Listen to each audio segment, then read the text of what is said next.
message is really very simple. I teach people to love themselves because I find that this is the answer for almost everything.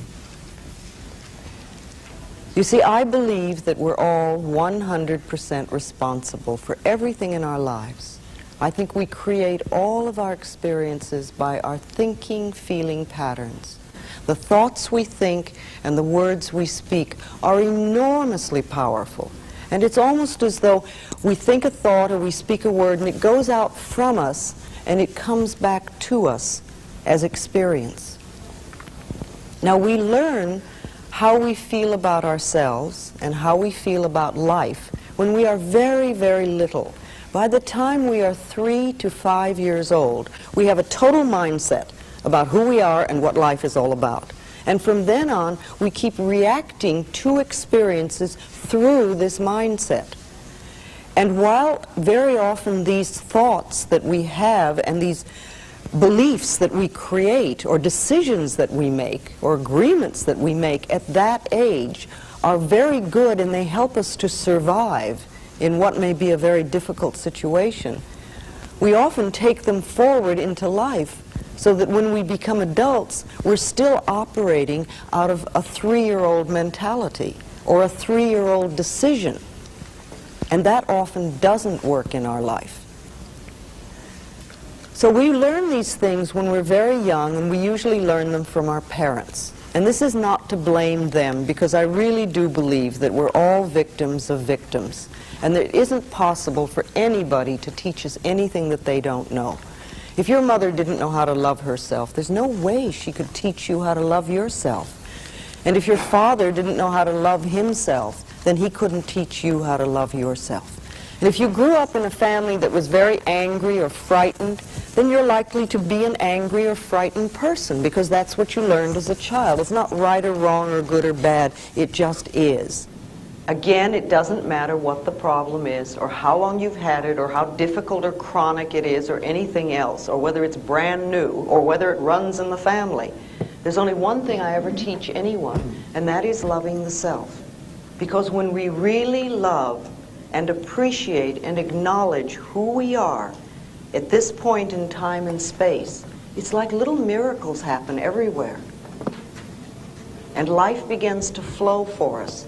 And we do what I call getting the green lights in the parking places and all those little things that make life so wonderful.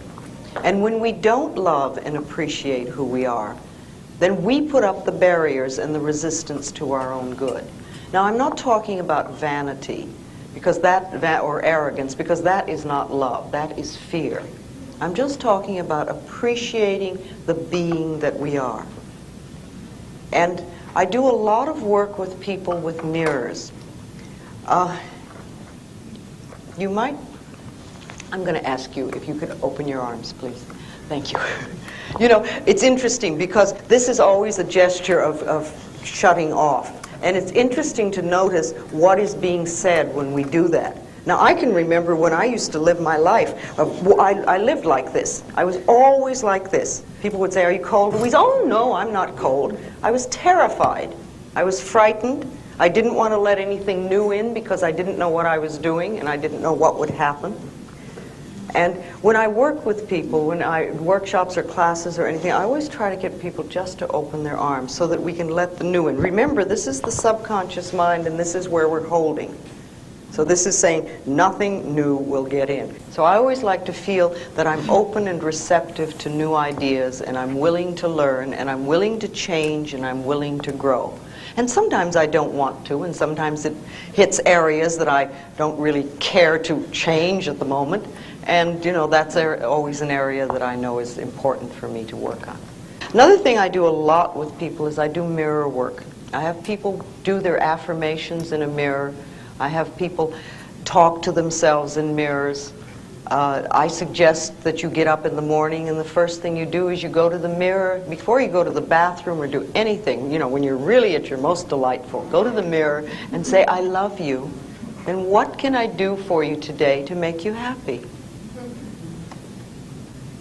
And you may not get an answer for a while because that part of you doesn't trust you. But if you start doing that, you'll find a very good connection. A very healing thing to do is just a couple of times a day for a month or so is to look in a mirror in your own eyes and say, I love you. I really, really love you. And just let all those feelings come up and notice them.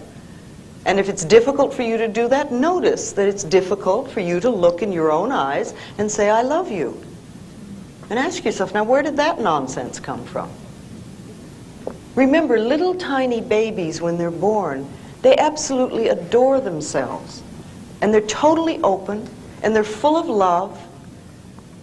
They express themselves freely. They ask for what they want. They love their bodies from the top of the toe to the top of their head to the tip of their toes, and every point in between, including their own feces, which they'll gladly rub all over their bodies, because nobody's taught them guilt and shame. They know how wonderful they are. And then somewhere along the line, we get this idea that we're not good enough. And we start putting our tape measures around our waistline to tell us if we're acceptable. Or we read magazines that say we have to be a certain height or a certain weight before we're acceptable. Or we listen to the media that says we have to use a certain deodorant before we're acceptable. You know, it just doesn't make sense. We are absolutely divine, magnificent expressions of life, all of us. And like when we were in the circle looking at each other, each face is another unique expression of God. And we're not supposed to be alike. Since time began on this planet, there have not been two snowflakes alike. And there's certainly not been two people alike. And we're always trying to be like everybody else so we're acceptable. Our uniqueness is what makes us wonderful. So we want to love that and cherish it and acknowledge it. You see, if we really believe in our uniqueness and the wonder of each being, then there is no competition and no comparison. There can't be. We're just different. And we're meant to be different. And that's wonderful. And that's another thing we can acknowledge in the mirror. Do your affirmations in the mirror. How many people do affirmations on a daily basis? Well, okay, let's talk about affirmations for a moment. Every single thought we have or every sentence we speak is an affirmation. And it's either positive or negative. And it's going out from us and it's creating our experiences. However, when we talk about doing affirmations, what we're talking about is making definite positive statements to create something in our life or to remove something in our life. You see, if you stand there and say, I don't want this job, or I don't want this relationship, or I don't want these hips, or I don't want whatever, that does not get you what you want. That's what I call fighting the negative. And it doesn't do anything but keep what you have that you say you don't want. However, if you start saying and doing affirmations that I have a wonderful new job, or I have this most absolutely marvelous relationship, then you're beginning to create what it is you do want. Affirmations are like planting seeds. And if you think for a moment, when you put a seed in the ground, you do not get instant tomato plant or instant strawberries or instant oak tree. That seed goes in the ground and it has to germinate. That's the first thing, which means it breaks open its little shell. And little roots begin to go down. And it gets nourishment from the earth. And only then does the first little shoot come up through the ground. Now, when we're doing affirmations, too often people say, well, that isn't $1 million, and they stomp on that first little shoot.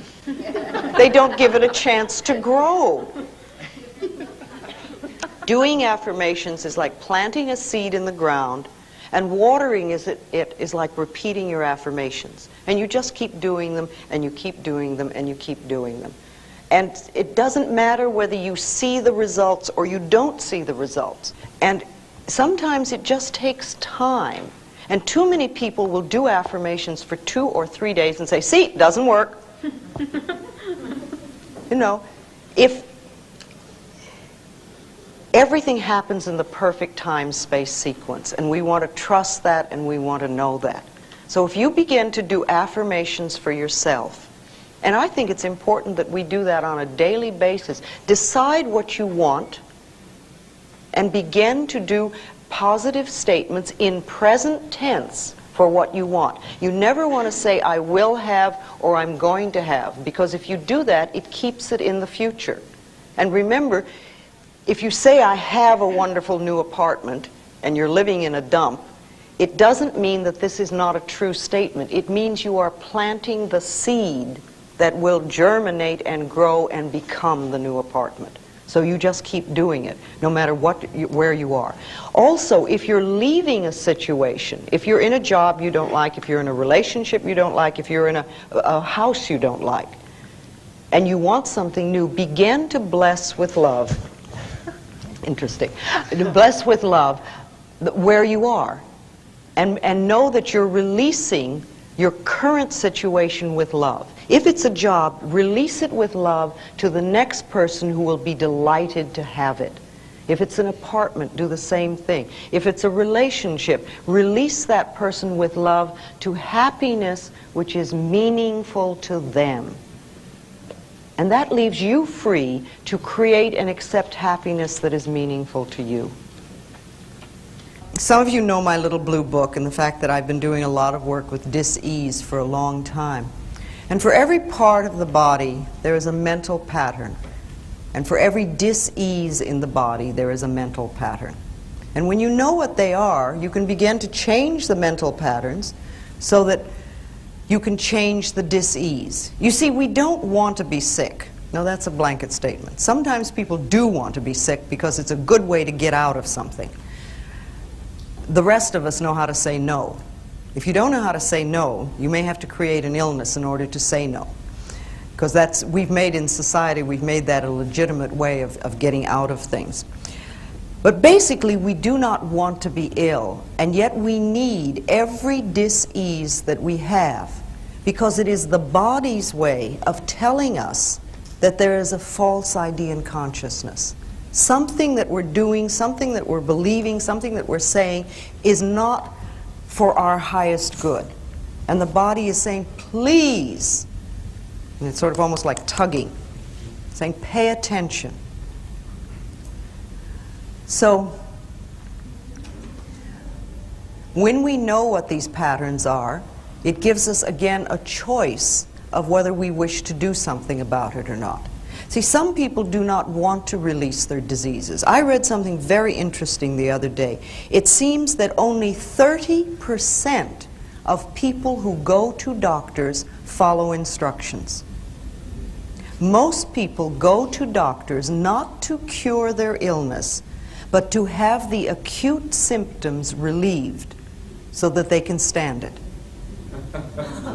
And it's like an unspoken agreement between the doctor and the patient, that the doctor on one level almost promises not to cure them if the patient will pretend that they're doing something about it. And for this, one person gets to pay and the other person gets to have the authority. Very, very few people will really do what they're told. See, I have a thing, when I was seeing people, that I got to the point where I would not see anyone who did not make their own appointment. I have found occasionally people have sent people to me as a present. Oh, you must go see Louise. Here, I'll give it to you as a present. Every one of those has turned out to be a disaster. Half the time the people didn't turn up. When they did turn up, they weren't really interested. When they seemed to be interested, they never went away and did anything, or if they did, it was a little bit, and they never came back. We have to be ready to do it ourselves. Remember, each person has come to this planet to learn a lesson. You have your lessons, you have your lessons, I have my lessons, you have your lessons. They're all different. We cannot learn the other person's lessons. We are not here to change other people. We are here to change ourselves. That is what we've come to the planet for, to change ourselves. If we try to do it for someone else, or learn their lesson, or make it nice, they don't get to learn it. And even if we fix it, isn't it amazing how they turn around and recreate it again? And we all know people like that. We've paid their rent, or we've gotten them out of some mess, or we've done this for them or that for them. And 2 months later, they're in the same problem, because it's their pattern. It has nothing to do. Teaching them how to get out of it, it is much better if they're willing to learn. So it's like, you know, the student must come to the teacher. And when the student is ready, the teacher is there, always. Let's talk a little bit about disease in the body. And I'd like to just generally go through the body on the different parts and different patterns. The head, basically, metaphysically, represents us. This is what we see of each other. Most of us, most of the time, wear clothes, and we're pretty well covered up. However, the heads show. So this represents us. And when there is something wrong in the head, it usually means that we're feeling very bad about ourselves. You know, headaches are almost always invalidating the self, which means making yourself wrong for something. And the next time you get a headache, you might just ask yourself, how am I making myself wrong? What have I just done that I'm putting myself down for? And see if you can't forgive yourself for it and allow that loving, accepting energy to flow. I mean, even if you've made a tremendous goof, so what? Take it as a learning experience, not as an excuse to beat yourself up. Because that doesn't do any good. When you punish yourself, you don't learn anything. The ears are the capacity to hear the truth.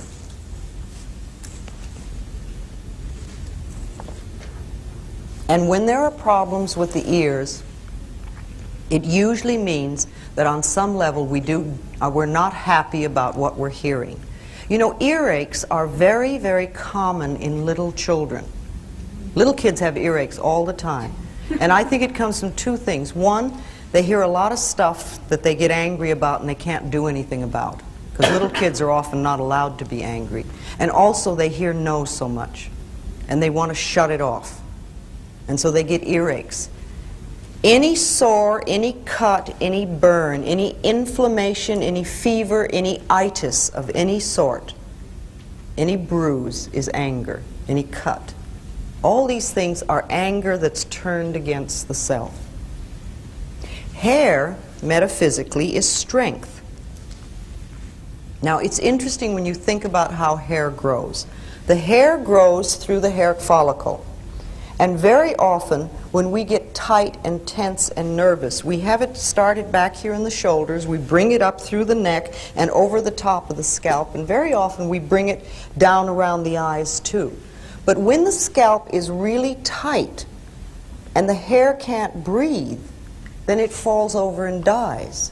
And if we keep that scalp really tight with tension, the new hairs can't grow through, and we get what we call baldness. Now, just for a moment, I would like everybody in the room to relax their scalp. Okay. Did your scalp move? You don't have to tell me, just know yourself. That means that you normally keep your scalp in a state of tension. And it might be a wonderful exercise for you about 10 times a day to just say, scalp, you can relax. Just let go. And begin to make a habit of relaxing your scalp. Tightening your scalp does not do anything in the world. Doesn't make you brighter or stronger. Won't get the girl or the guy. It doesn't lose anything. All it does is make tension for you. So let your scalp relax. The eyes are the capacity to see. And when there are problems with the eyes, it means that there's something we're not willing to see, or we're afraid to see, or we don't know how to see. It can be past or present or future.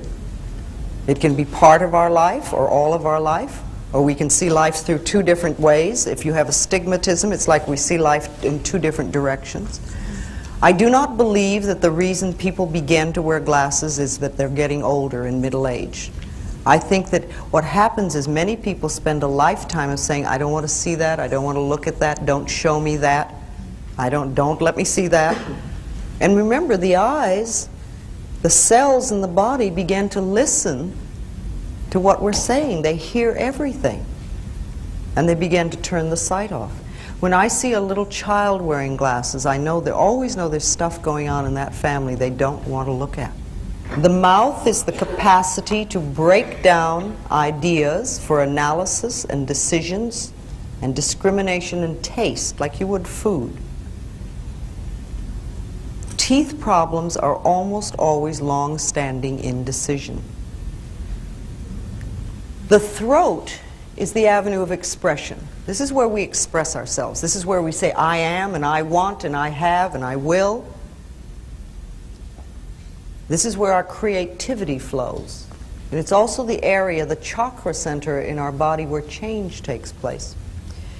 When we feel we don't have a right to speak up for ourselves, we often have throat problems. And laryngitis, sore throats are just anger, and laryngitis is literally being so mad that you cannot speak.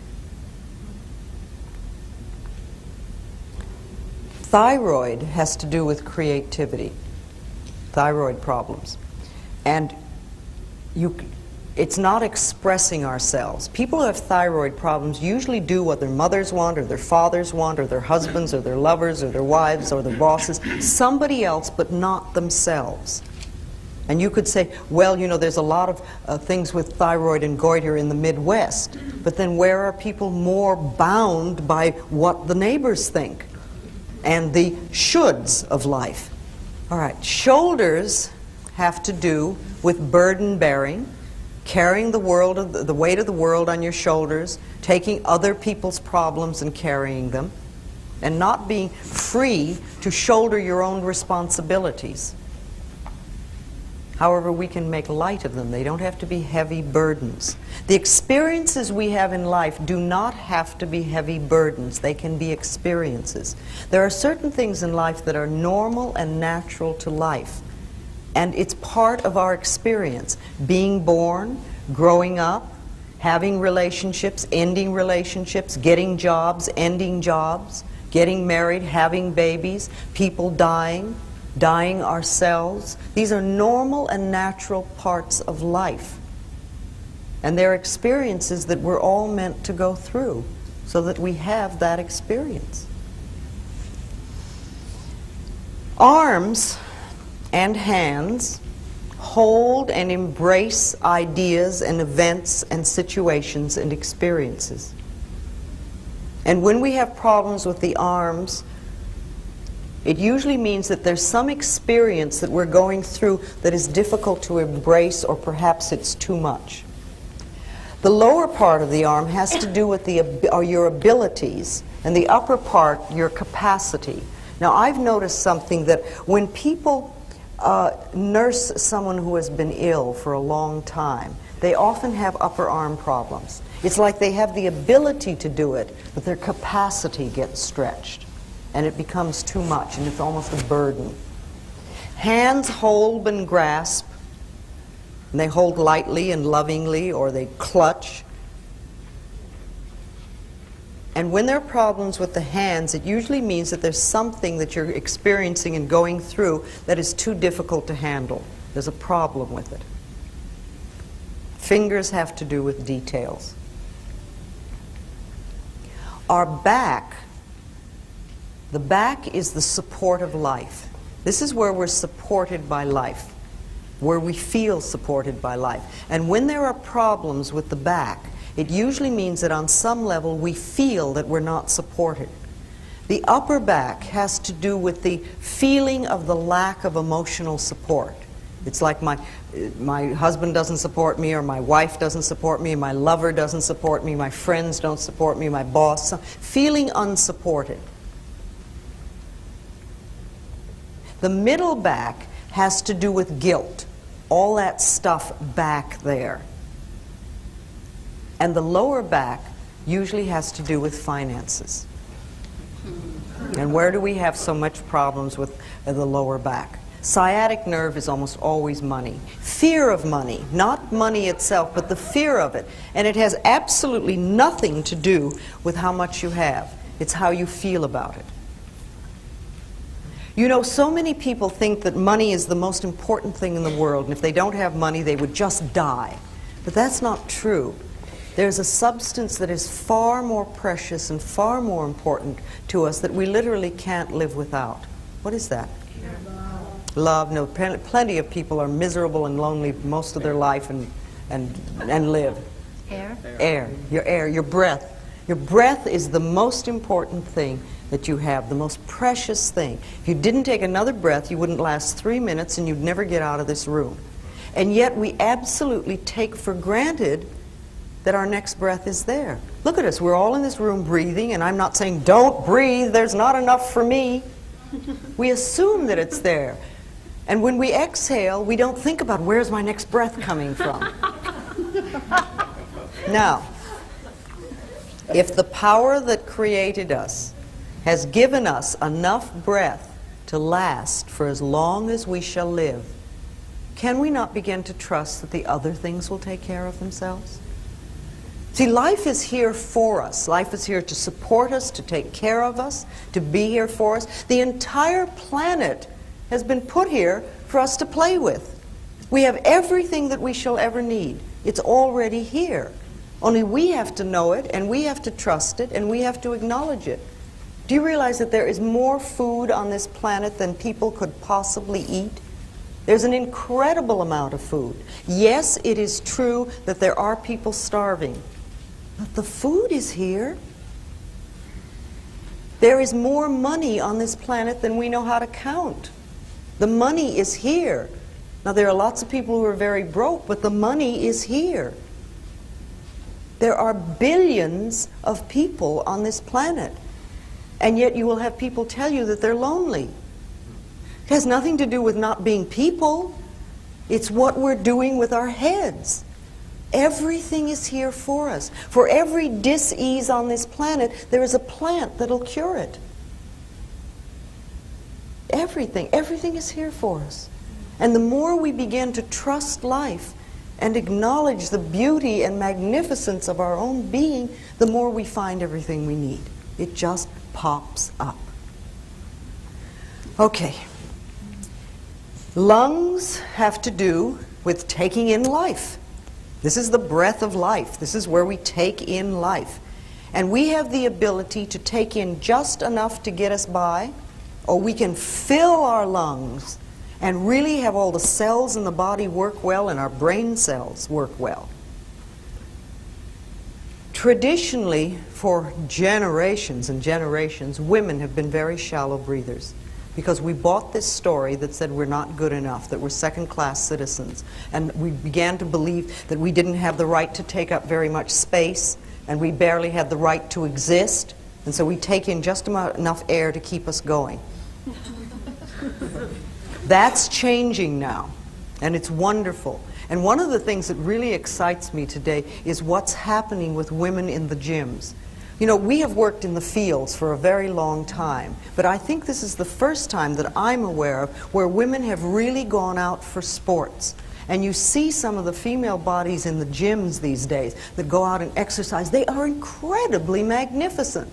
Just wonderful. And they are taking in life and taking up space and taking air. And I think it's beautiful. So people who have lung problems, people who smoke too much, people who have emphysema and things like that, they're cutting life off. They're saying on some level, I don't deserve to exist. Or I only deserve to exist a little bit. Breasts have to do with mothering and nourishment. And when there are problems with the breasts, there's either a mothering problem or a nourishing problem. It's very similar. We can over-mother people or situations or places, and then we get into trouble. However, every woman that I've come in contact with that has breast cancer does not nourish herself. It's like you give and give and give and give, and they're not taking nourishment for themselves. And of course, there is resentment about it.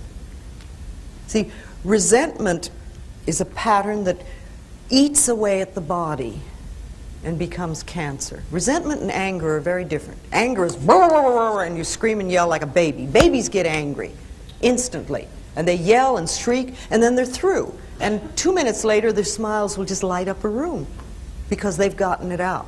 What we do is we take offense at somebody for having done something that we created to begin with, because we're all 100% responsible, and we don't do anything about it, and we put it down in here and we start to let it seethe, and it boils and it eats away at us, and if we have it long enough, we can create cancer. See, diseases like arthritis are created from things, patterns of criticism. Arthritic people are always very, very critical people. Now, they may be sweet on the outside, but that means that the criticism is turned inward, and they're doing a constant negative put-down number on themselves. Fear can come out as anything from baldness to ulcers to poor feet and lots of things in between. Guilt always seeks punishment, and punishment creates pain. So if I see somebody who has pain, I know they're dealing with guilt. And if it is chronic pain, then I realize that the pattern may be so old that they're not even aware of what it is. However, I do know it has a lot to do with I'm not good enough. So we want to nourish ourselves. The heart represents love. Love. The heart represents love. And the blood in the body, metaphysically, is joy. So if you get this image of the heart lovingly pumping joy throughout the body, through all the veins and arteries, and nourishing every single cell in the body, that is the normal, natural state of the body. When we cut off our joy, when we deny ourselves love, then we are stopping our hearts from doing their work, the proper work. See, heart attack people are never joyous people. Besides, the heart does not attack us. What we do is we spend years squeezing the joy out of the heart until it falls over and gets sick. Now, anemic people are what I call yes but people. They come to you with a problem and you say, well, you could do such and such. Oh, yes, but. Or you say, let's go to the movies. And they go, oh, yes, but. It's like they're just pulling that rug out from under themselves all the time, and they get what we call tired blood. The blood doesn't have the joy flowing through it. Now, high blood pressure is like emotional sprees. Everything becomes a big deal. Everything is a huge deal. And again, it may be not on the surface. It may only be inside. And low blood pressure is just the opposite. Low blood pressure and hypoglycemia are very similar. It's like, what's the use? It won't work. Why try? Don't bother. It's just, again, it's just, there's this, no get up and go. All right. Kidneys have to do with disappointment and failure and fear. And the word kidney has the word kid in it. And if you think of a little child, they can drop their lollipop and it is the tragedy of the world. The whole world is ended for them at that moment. People who have kidney problems have a tendency to react to life in the same way. They make huge deals out of experiences. And if you speak to anybody who's on a dialysis machine, you will find out that about 2 months before that happened, they experienced what they considered a big loss in their life, either a relationship or a house or a job or something like that. And it's like they feel they can't go on. They just can't go on. They don't know how to filter that experience through them. The liver is the laboratory of the body. It does over 500 different functions, and it is also the seat of primitive emotions. So when we are very angry, that's like rage and anger and hatred sit in the liver. And when they do, then they create a lot of problems. If you're a very angry person, you can throw your liver off. If your liver is off, you can become a very angry person. For instance, everybody in AA is an angry person. You've got two givens with anybody in AA, a lot of self-hatred and a lot of anger. And both of those need to be dissolved before the real healing can take place. Stomach. Stomach digests ideas. We have taken in, it's intake, assimilation, and elimination. So the stomach is there to assimilate ideas. And very often when new experiences happen, we have problems assimilating them. It's something outside. Bells go. It's all right. We'll assimilate this experience. And they have a right to make some noise. You know, if a noise happens and it disturbs you, if you give it permission to be there, it's amazing what happens. Like we give that permission to make that noise, and then it sort of goes away from our consciousness. People get very frightened about experiences, and they find it difficult to digest them. You see, ulcers, remember, are nothing more than I'm not good enough. It's fear. That's all it is. Only it's a fear with the boss. It's another way of saying I'm not good enough. You know, thinking just for a moment of how the stomach works on a mass scale. When airplanes came in a few years ago, God, they must be here, what, 20, 30 years now? But anyway, when they first came out, remember they had the little throw-up bags at every single seat.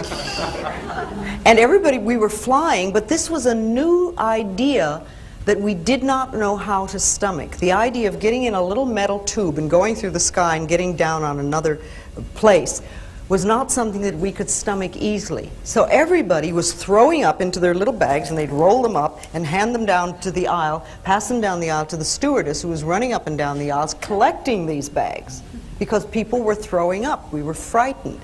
Now it's many years later, and we've digested the idea of flying, and it's very simple now for us. And while the bags are still there, hardly anybody's throwing up. And the last time I was on American Airlines, I noticed that if you put 3 stamps on it, you could send it off and have your film developed, because nobody's throwing up anymore. They had to do something with it. Okay.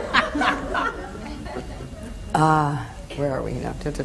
Spleen has to do with obsession. We become obsessed about things. All right. The colon is elimination, release, and letting go. And when we are constipated, it literally means that we're holding on to old shit. That's all it is. We won't let go. We won't let things release. Remember, intake, assimilation, and elimination. And I like to think of it all being in divine right order. And there are times when we stop it at different places. So people who are very constipated are usually holding on to old ideas that they don't want to let go of. They're stuck in some place. Sometimes they're very stingy people, but not always. And diarrhea is just the opposite. It's letting go of things too fast. It's fear. It's just pure fear. I remember the very first time I did a play. I did opening night on Kaopectic. A whole bottle. On the surface level, I was fine. I was having a wonderful time, and everything was wonderful. On the internal level, the little kid was shit scared. And that's exactly what was happening. And after opening night, it was fine. I didn't need that anymore. But at some level, I needed to go through that. Knees. Okay, knees are marvelous. Knees are a little bit like the neck. They have to do with flexibility. But they also have to do with bending and pride and ego. Because this is where we kneel. This is where we bend down. This has a lot to do with forgiveness, the knees. And you know, the ankle can get hurt. It's also a joint, and it heals very quickly. But the knees take a long time because they have to do with stubbornness and pride and ego and this self-righteous thing of not wanting to forgive. And that's why they take so long to heal. So if you hurt your knee, or you might think back about some time when your knee might have been sore, ask yourself, where were you being stubborn? Where were you being unforgiving, unbending? And allow yourself to just move through that. Feet have to do with understanding. This is what we stand on. This is our understanding of ourself and of life. And when we have problems with the feet, again, there's something wrong with our understanding about how we are moving forward. Now, you know, little kids come into life and you see them, they're on happy dancing feet. They jump all over the place and they run and skip and dance. And how many elderly people have we seen that move through life like this? Now, what kind of thoughts do you think a person could be thinking for years to create this? I don't know what's going on. I don't know what's going on. All right. What else? Depression. Life is a burden. Nothing works. There's nothing. Is this all there is?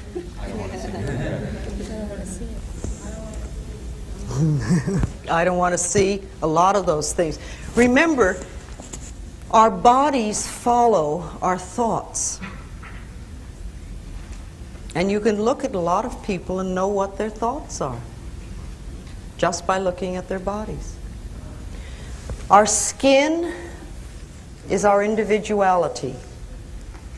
And when we feel threatened by anything, we often get skin problems.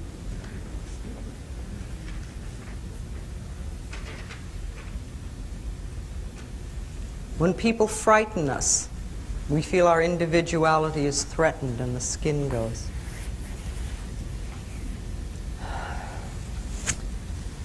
All right, let me talk a little bit about the genitals. Our beautiful, beautiful genitals, which so many of us do not believe that that's true. However, the genitals are just as beautiful as any other part of our body, and they have their own special functions. And they have more nerve endings than any other part of the body. They are meant to give pleasure, and that's what they're for. We have a lot of stuff about our genitals, and this is unfortunate because they either represent the most feminine part of ourselves, our femininity, our feminine principle, or they represent the most masculine part of ourselves, our masculinity, the masculine principle. And when we do not feel good about ourselves as men or women, or about our sexuality, we can have a lot of problems with our genitals. It's very, very seldom that I talk to people who were raised in a family where the genitals and their functions were called by the right names. We all had euphemisms for everything. Let's share a couple of them. What were the euphemisms for you as a child? Yes? Our no-no. Our no-no. Okay. All right. Okay. All right. Yeah, that makes you feel good, doesn't it? What else? Yes? Oh, wee-wee, yes. Nasty, nasty. Nasty, nasty. Boy, you must really... Okay, yes? Down there. Private parts. Private parts, what? Couldn't even talk about it. Do you see? And just notice the laughter in this room at the moment. Here we are, grown-up adults, supposedly we all have it together sexually, and the minute we mention what we called it when we were a child, we start to giggle nervously like that we're doing something wrong. It doesn't matter really what it was. It could be from the most awful word to just sort of down there. But we get the idea that there is something wrong between our legs, and we start treating ourselves that way. And then we wind up with all sorts of sexual problems.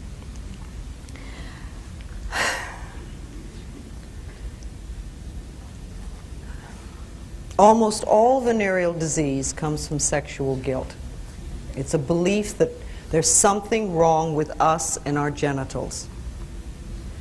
Now, you know, people that have cancer have a lot of self-hatred and a lot of resentment, and usually not a very much trust in life. There's sort of a feeling of helplessness and hopelessness that goes with cancer. If you add to that sexual guilt, you wind up with things like herpes and AIDS. It's like the next logical step. The sexual revolution, which came about, I think, in the 60s, as I remember, was very wonderful because it helped us to get out of a Victorian mode of thinking. And we started to do all sorts of things sexually that we hadn't allowed ourselves to do before, or that we had hidden. See, not only did gays come out of the closets, but people came out of sexual closets. And we began to discover a lot more about child abuse and incest and all sorts of things that we hadn't been able to talk about before. And on one level, the sexual revolution was good. We got to express ourselves sexually much freer than we had before. Women could have one-night stands as well as men, and it was wonderful. However, the one thing we did not deal with was what I call Mama's God. And by that I mean what your mother believed about God when you were 3 years old is sitting right here in your subconscious mind. What did that God believe about women, about men, about homosexuality, about sex? And if those beliefs are still there and we have not done something to change them, then what happens is we create things like herpes, which comes back again and again and again to punish you.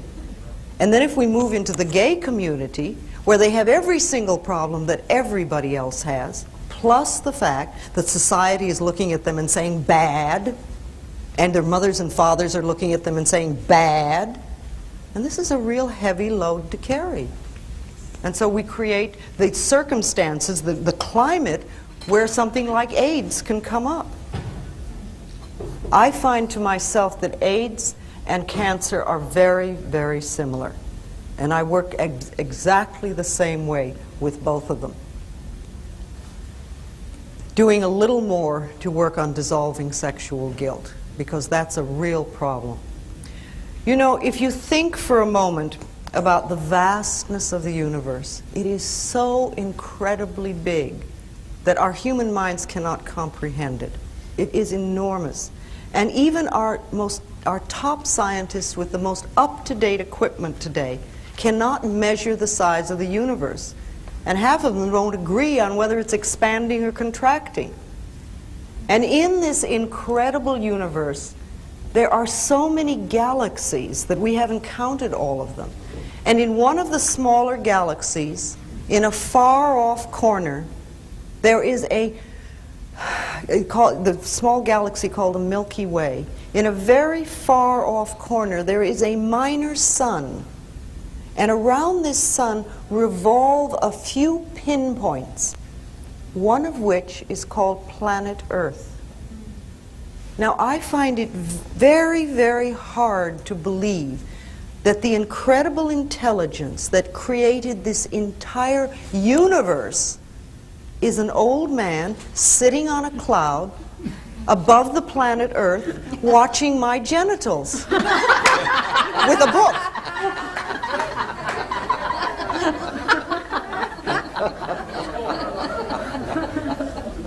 And yet it doesn't compute. It does not compute. And yet how many of us were raised to believe that? And many of us are living it. If you were raised in a religion where you were a sinner and a worm and you had a lot of sexual problems and things like that, start to reevaluate. Do some mental work to change that so that you're not still operating. You can sit down and in front of a mirror would be real good. Look in your eyes and say, okay, now when I was a kid, this is what I was taught. But I'm not a child anymore. Now I am adult. And I don't believe that. I now choose to believe, and then decide what you want your belief of God to be like. You see, if you're in a religion that puts you down, or where you are a sinner or a worm or whatever, get another religion. There are plenty of them. They all tell you that they're the only way. I think even our concept of God must support us. And you do not have to have the same concept of God that your parents had or your grandparents had. You don't have to. Each person is a unique individual, and each one of us creates our own lifestyle and our own belief system.